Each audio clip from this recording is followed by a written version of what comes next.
Estar em espírito é estar em disposição de fé. Não de crença, mas de fé.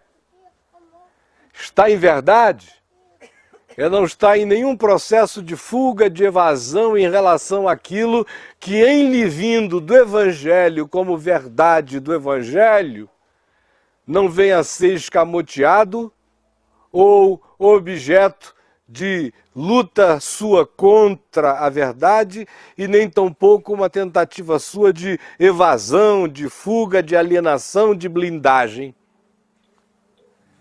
Mas se a verdade chegar e você a acolher, não por causa de quem a fala, mas por causa de quem a mantém,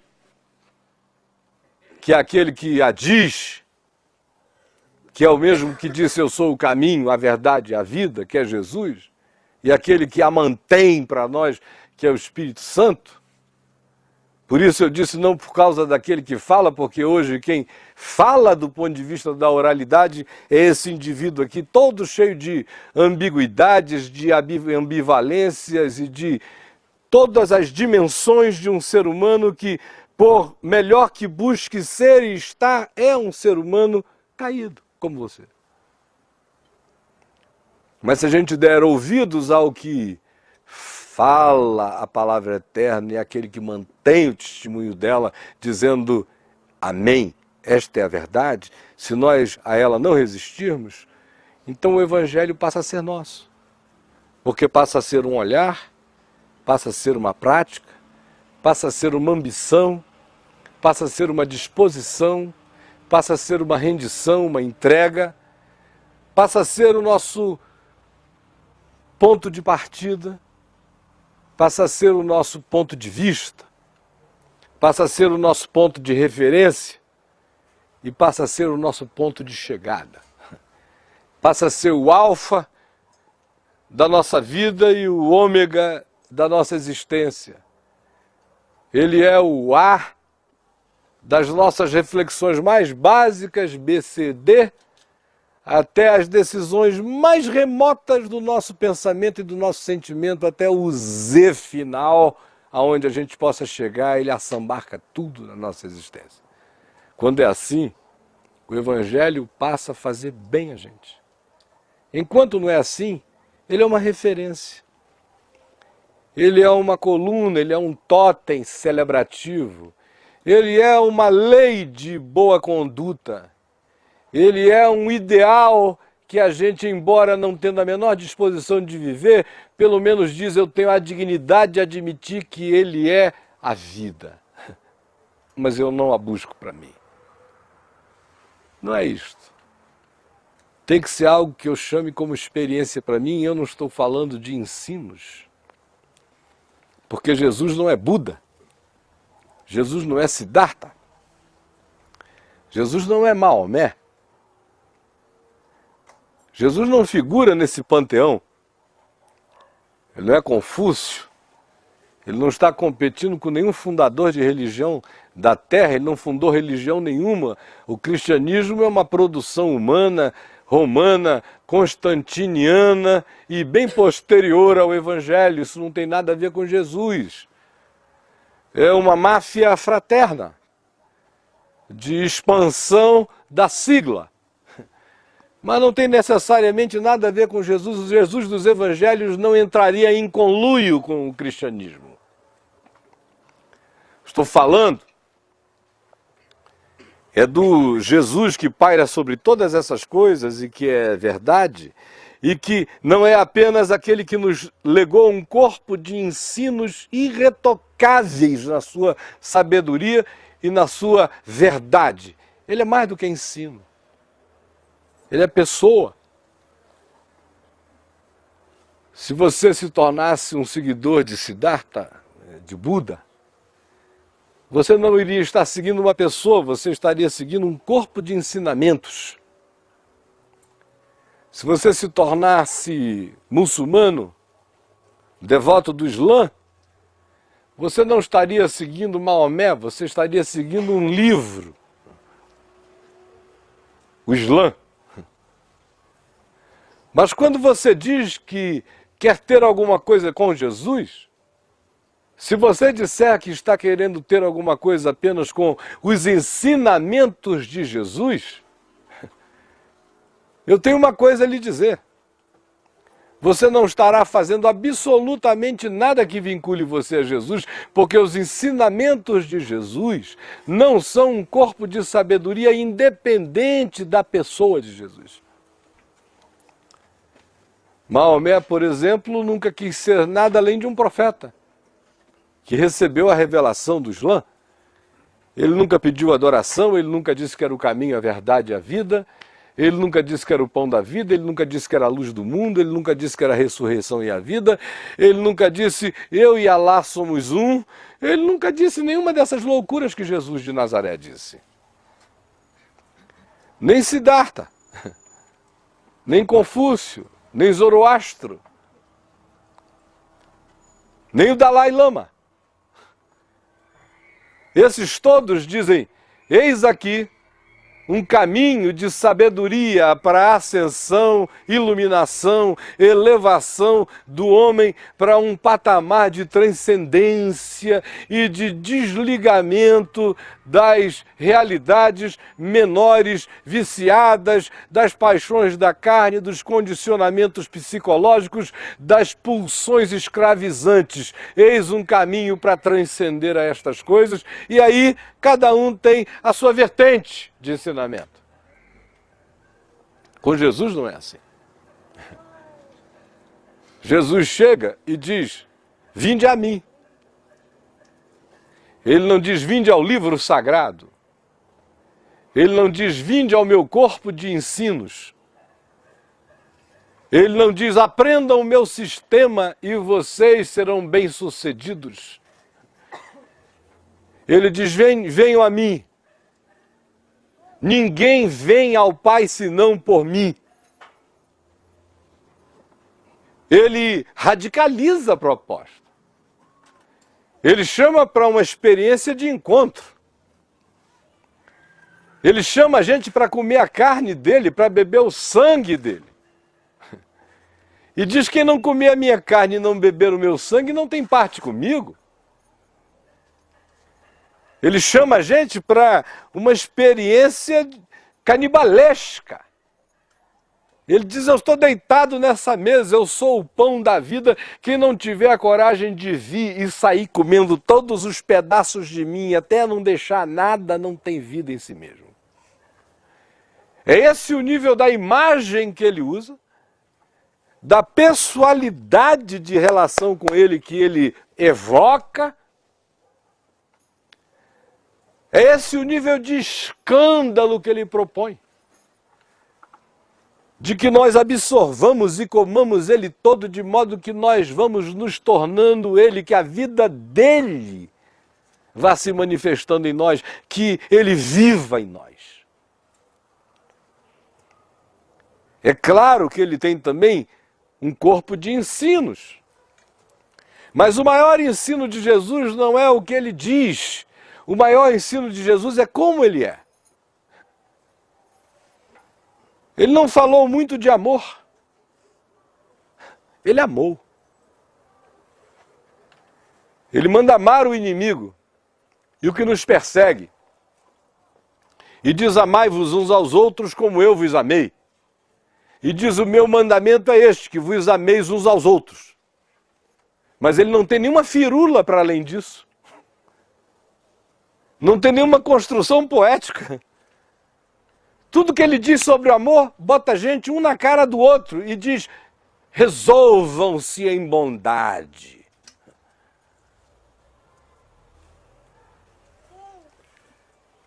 Ele, por exemplo, no que ensina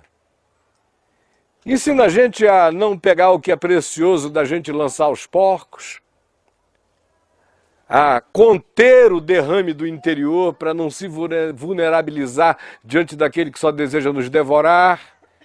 Ensina a não nos julgarmos uns aos outros, porque quando a gente julga o outro, a gente está estabelecendo a medida psicológica, espiritual, social, moral, ética e de todos os níveis e categorias e dimensões pelas quais nós seremos inevitavelmente julgados.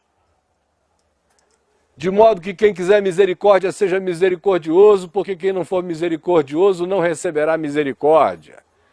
Quem for juiz perverso, perversidade receberá na hora do seu juízo, e todos nós experimentamos muitos juízos na vida. E ainda experimentaremos. Juízo é crise de decisão para o ser. Esse é o significado de juízo. Nos ensinamentos dele, ele manda a gente não transformar nossa relação com Deus em neurose, para que a nossa oração seja confiante. E quando orardes, crede que recebestes. E mais que isso, não fiqueis com vãs repetições, como fazem aqueles que acreditam que a divindade se verga ao desejo do homem pelas mecânicas espirituais de recepção, de repetição de rituais, ou de qualquer que sejam os sistemas que supostamente provocam a divindade a agir na direção do capricho humano. Não. Ao mesmo tempo em que ele disse: todo aquele que busca, encontra. O que pede, recebe. A quem bate, abrir-se-lhe-á. Ao mesmo tempo em que ele diz: vejam os lírios. Como ninguém tece para eles, e nem Salomão em toda a sua glória se vestiu como qualquer um deles. Ao mesmo tempo em que ele diz também: vejam os pardais. Quem vale mais, um homem ou um pardal? Mas o vosso Pai Celeste sustenta os pardais, porque não sustentaria homens? Que parece um dizer romântico demais. Ao mesmo tempo em que, embora assim diga, ele manda as pessoas estarem de olho aberto o tempo todo. Vigiem as estratégias dos manipuladores políticos como Herodes. Estejam de olho aberto para que vocês não caiam no espírito de disfarçatez, de petrificação, de faz de conta e de hipocrisia dos fariseus.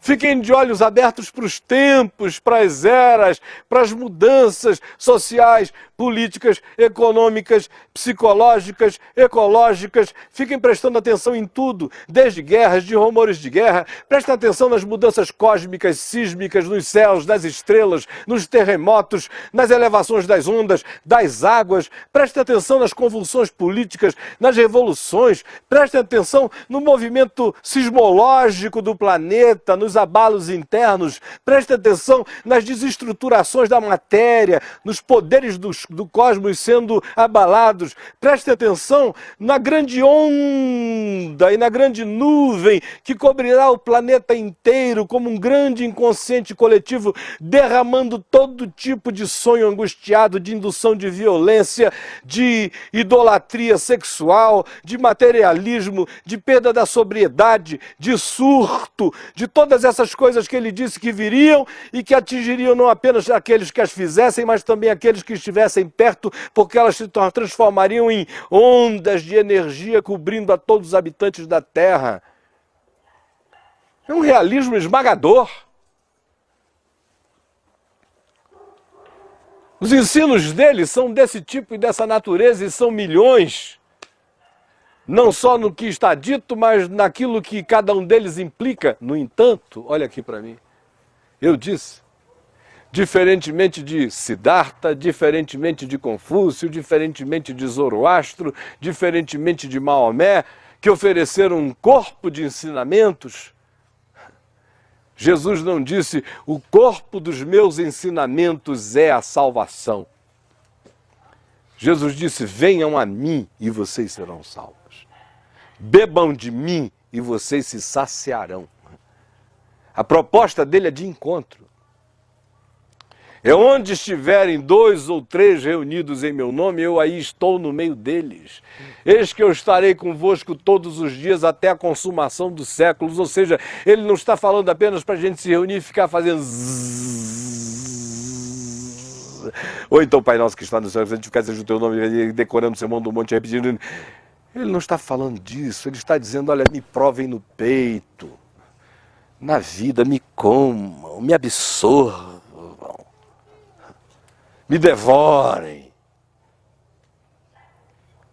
Sejam canibais da minha carne, do meu sangue, do meu espírito, da minha palavra. Porque se não for assim, vocês serão apenas cristãos. Serão apenas gente do cristianismo. Serão apenas cidadãos amestrados. Serão apenas membros do zoológico do reino de Deus, em nome feito pelos homens em nome de Deus. Serão apenas, no máximo, seres que resolveram entregar a consciência ao superego comunitário e aí viverem conforme a conduta coletiva de um lado para o outro, mas sem nenhuma experiência de Deus. Na hora que perdem, querem morrer. Na hora que sofrem, querem desistir de tudo e dizem, porque eu, Deus. Na hora que escolhem, dizem, Deus é este, eu declaro, eu decreto, assumem, pulam e se estrepam. São esses mesmos que se voltam na mesma hora e dizem, eu não sei o que Deus tem contra mim. Não sei. Tem um Uno prata atrapalhando a saída de carro. Por favor, os vizinhos são muito queridos, a gente não queria que eles se incompatibilizassem com a gente. Uno prata. Voltando. Quando a gente está diante desse convite de Jesus, a gente está sendo chamado para se perder. A gente está sendo chamado para morrer para poder ter vida. A gente está sendo chamado para desistir dos nossos pacotes. Que são esses pacotes tão maravilhosos que trouxeram você a esse estado de falência, você entendeu? Por isso é que Jesus diz, como eu disse na quarta-feira passada, vinde a mim os falidos. Porque falido todo mundo é. O problema é que tem gente que entrou na indústria de pedir concordata.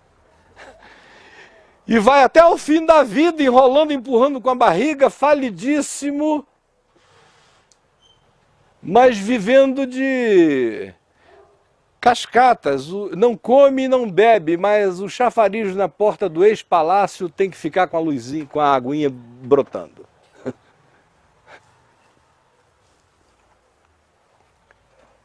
O chamado de Jesus é para isto, porque na hora que você morre, a morte deixa de ser um problema para você. A morte só é um problema para quem acha que não morreu. Mas eu já morri em Cristo, estou vivo para a eternidade. Se eu cair morto aqui, é uma contingência sensorial problemática para os senhores, não para mim. Eu não vou nem ficar sabendo. Vocês é que vão ter alguma ocupação, se é que terão. Mas eu passei da morte para a vida. Morte acabou. Depois que a gente morre, morte acaba. Eu morri em Cristo, a morte acabou. Eu estou vivo nele. Aí você diz, isso é retórica? Não. Se você olhar assim, de fato, para Jesus e para a vida, se comer da carne, se beber do sangue, se não tiver de brincadeira, se não estiver fazendo fast food, mas estiver se atolando, isso passa a ser natural. Aí o morto também passa a ter muito menos problemas. Tanto é que quando um cara está numa situação difícil, a gente diz, olha, nada que um suicídio não resolva. Porque um suicídio resolve tudo. Limpa o nome no dia seguinte, restaura o crédito, acaba tudo. Os credores ficam até com pena, coitado. Alguns ficam culpados. Só que você não precisa morrer na carne para morrer de fato. O grande barato é morrer agora. É desistir hoje de tudo aquilo que Jesus disse que só gera morte. Que são os meus caprichos, que são as minhas vaidades malucas, que são os meus ideais de morte, que é a minha fascinação pelo encurralamento, pela curra existencial. Por ser invadido de todos os meios, de todos os lados e ser devorado todo para o cara poder dizer aleluia, eu estou com a vida totalmente ocupada, quer dizer, possessa.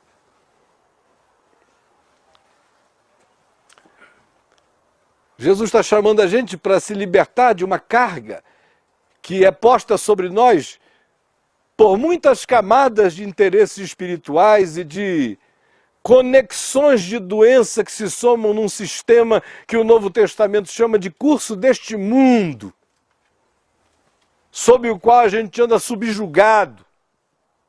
E o Evangelho vem e quer tirar a gente disso.